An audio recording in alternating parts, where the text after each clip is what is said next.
আমরা পৃথিবীতে এমন মানুষ খুঁজি যে মানুষটা আসবে সে আমাদের ইচ্ছে পূরণ করবে, যে মানুষটা আসবে সে আমাদের স্বপ্ন পূরণ করবে, তাই না? যে আমার কোনো একটা ইচ্ছা আছে, এই ইচ্ছাটা আমার যার সাথে বিয়ে করবো সে আমার ইচ্ছা পূরণ করবে, বা আমার যার সাথে প্রেম করি সে আমার ইচ্ছা পূরণ করবে, বা ভাগ্যে আমার কপালে যাকে লিখেছে সে আমার ইচ্ছা পূরণ করবে।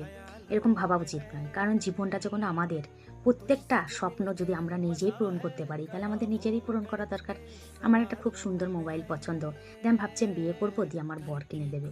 কেন ভাববো? আমার বর কবে আমি বিয়ে নাও করতে পারি, আমি কবে বিয়ে করব, অতদিন পর্যন্ত আমার স্বপ্নটা কি ফেলে রাখবো? তো আমাদের নিজের ইচ্ছা করা দরকার, মানে নিজের সামর্থ্য অনুযায়ী। সেরকম তাহলে আমার সামর্থ্যটা বাড়াতে হবে। সেই ফোনটার যদি দাম বেশি হয় তাহলে আমার সামর্থ্যটাও বাড়াতে হবে ফোনটা কেনার জন্য, তাই না? অন্য একটা মানুষ কবে আমার জীবনে আসবে তারপর আমাকে একটা ফোন কিনে দেবে, বা আমার কোনো একটা পছন্দের জিনিস কিনে দেবে, তার জন্য কি আমার পছন্দগুলো করে থাকবে এতদিন ধরে? এটা করা উচিত নয়। প্রত্যেকটা মানুষকে সেরকমই স্বপ্ন দেখা দরকার, যেগুলো সে পূরণ করতে পারবে। এবার আমি খুব একটা বড় স্বপ্ন দেখে ফেলেছি যেটা আমার সামর্থ্যের বাইরে, তাহলে আমাকে কি করতে হবে? আমার সামর্থ্যটাকে বাড়াতে হবে, তাই না? তার কারণ অন্য মানুষের জন্য আমি কেন স্বপ্ন দেখবো? সেই মানুষটা আসবে তারপরে আমি এই স্বপ্নগুলো আমার পূরণ হবে কেন? অন্য মানুষটা যদি আমার জীবনে নাই আসে, তাহলে কি আমার স্বপ্নগুলো এরকম স্বপ্নই থেকে যাবে সারা জীবন? আর এই স্বপ্ন নিয়েই আমি দুনিয়া ছেড়ে চলে যাব? না, এরকম করা উচিত নয়। প্রত্যেকটা স্বপ্নকে মানুষের নিজের সামর্থ্যে পূরণ করা দরকার। তার কারণ স্বপ্ন যখন আমি দেখেছি, পূরণটাও আমি করব। যখন আপনি নিজে আপনার স্বপ্ন পূরণ করবেন না, সেই সুখটা আলাদা রকমই সুখ। আর কেউ অন্যজন এসে আপনার স্বপ্নটা পূরণ করে দেবে, সেই সুখটাও আলাদা রকমের সুখ। কিন্তু নিজের সামর্থ্যে যখন স্বপ্নটা পূরণ হয়, সেই সুখটা খুব বেশি সুখ হয়।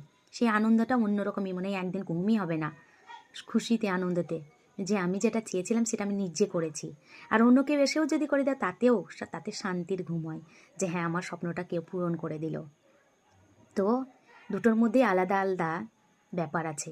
নিজের ইচ্ছাই কোনো স্বপ্ন পূরণ করা, আর অন্য কেউ আমার স্বপ্ন পূরণ করে দিল, দুটোর মধ্যে সুখ আলাদা, শান্তি আলাদা, দুটোর মধ্যে ভাবনা চিন্তাও আলাদা।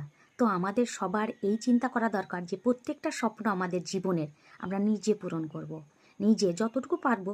এবার যদি আমার স্বপ্ন খুব বেশি বড় দেখে ফেলেছি, তাহলে সামর্থ্যটাও আমাকে বাড়াতে হবে, কষ্টও বেশি করতে হবে, তাই না? সেই স্বপ্ন পূরণের জন্য অন্য একটা মানুষের ঘাড়ে আমরা আমাদের স্বপ্ন চাপিয়ে দিতে পারি না।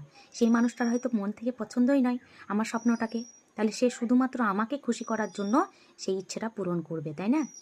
তো বেশিরভাগ স্বপ্ন যেগুলো আমাদের সামর্থ্য অনুযায়ী দেখাও দরকার, সামর্থ্যকে বাড়ানোটাও দরকার, যদি সামর্থ্যের বাইরে স্বপ্ন দেখে ফেলি, তাই না?